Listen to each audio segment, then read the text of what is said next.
আসসালামু আলাইকুম।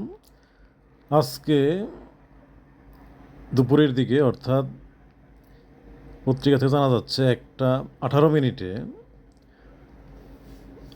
রাজধানী ঢাকার উত্তরার একটি স্কুল অর্থাৎ মাইলস্টোন স্কুল অ্যান্ড কলেজ, যেখানে মূলত একটি ভবনে বিমান বাহিনীর একটি যুদ্ধ বিমান যেটি JF-7BJI মডেলের প্রশিক্ষণ বিমানটি বিধ্বস্ত হয়েছে, যেখানে পাইলট সহ অনেকেই নিহত হয়েছে এবং দেখা যাচ্ছে স্কুলের শিক্ষক, শিক্ষার্থী এবং অভিভাবক সহ 20 জন ইতিমধ্যে নিহত হয়েছে এবং অনেকেই আহত হয়েছে, যেখানে বার্ন ইউনিটে এবং অন্যান্য হসপিটালে দেখা যাচ্ছে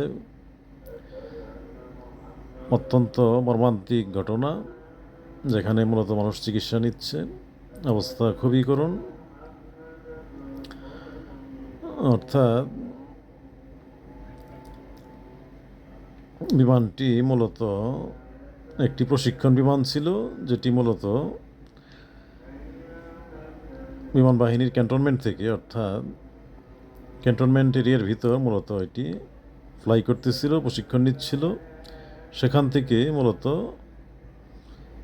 এটি মূলত পাইলট নির্দিষ্ট গন্তব্যে নিয়ে যাচ্ছিল। যাত্রাপথে মূলত এই দুর্ঘটনাটি ঘটেছে বলেই জানা যাচ্ছে বিমান বাহিনী থেকে।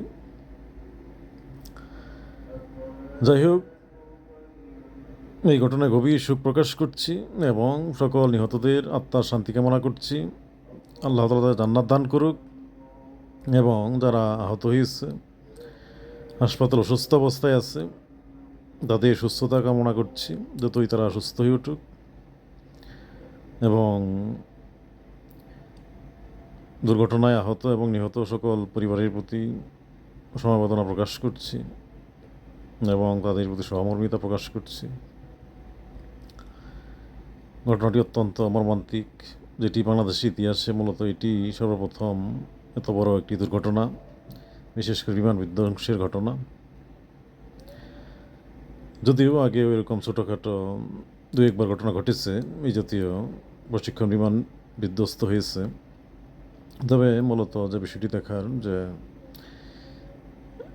ঢাকা শহর বা অন্যান্য জনবহুল শহরগুলোতে মূলত প্রশিক্ষণ বিমান সেটি একটি ঝুঁকিপূর্ণ কাজ অবশ্যই। যেহেতু বাংলাদেশে বিশাল জায়গাও নেই, ভূখণ্ডও নেই যে খালি, কারণ বিমান প্রশিক্ষণের জন্য বিশাল একটি ভূখণ্ড প্রয়োজন, ক্যান্টনমেন্ট বা একটি এয়ারপোর্ট প্রয়োজন, যেটি মূলত অনেক দেশেরই আছে, বিদেশি বিমান ঘাঁটি বিশাল বড় এলাকা জুড়ে।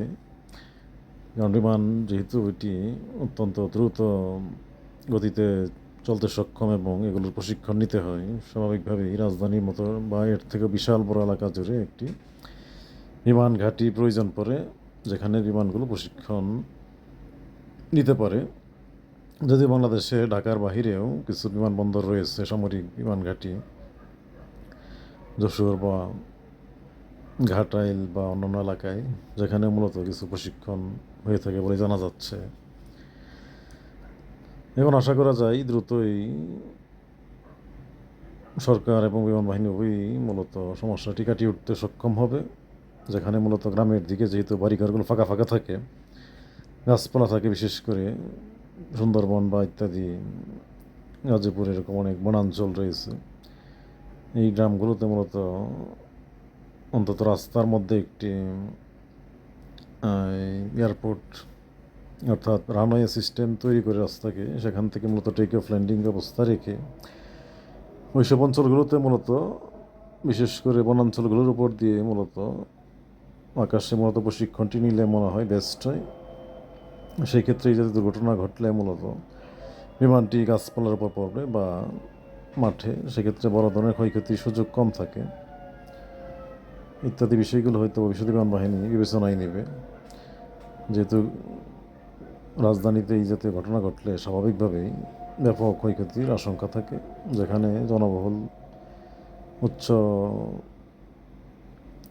বিশেষ করে বহুতল ভবন রয়েছে, এয়ারপোর্ট পুরোটা এয়ারপোর্টের আশেপাশেই, যেখানে মূলত ফাঁকা জায়গা, যেহেতু বিমান ওড়ানোর জন্য বিশাল একটি ফাঁকা জায়গা প্রয়োজন, যা একটি অত্যন্ত কঠিন কাজ, দুরূহ ব্যাপার। বাংলাদেশের মতো ছোটো জায়গায় এরকম বিশাল একটি ফাঁকা জায়গা পাওয়া অত্যন্ত কঠিন, অত্যন্ত জটিল কাজ এটুকু। যেহেতু বিমান অত্যন্ত দ্রুত স্পিডে চালাতে হয়, সেক্ষেত্রে বিশাল জায়গা নিয়ে এটি প্রশিক্ষণ দিতে হয়। স্বাভাবিকভাবেই অত্যন্ত কঠিন কাজ। বিশাল একটি জায়গা বের করা একটি ডিস্ট্রিক্টের মতো বা একটি উপজেলার মতো, এইটুকু বাংলাদেশে ছোটো ভূখণ্ডে যা অত্যন্ত জটিল একটি কাজ। যাই হোক, এই ঘটনায় আবারও শোক প্রকাশ করছি এবং কালকে সরকার মূলত সারা দেশব্যাপী জাতীয় শোক দিবস ঘোষণা করেছে। এটিকে শোক দিবস ঘোষণা করেছে একদিনে। ঘটনাটি অত্যন্ত মর্মান্তিক, যেখানে অনেক শিশু নিহত হয়েছে এবং সকলেই স্কুলের শিক্ষার্থী। যাই হোক, শোক জানিয়ে এখানেই মূলত সমাপ্ত করছি।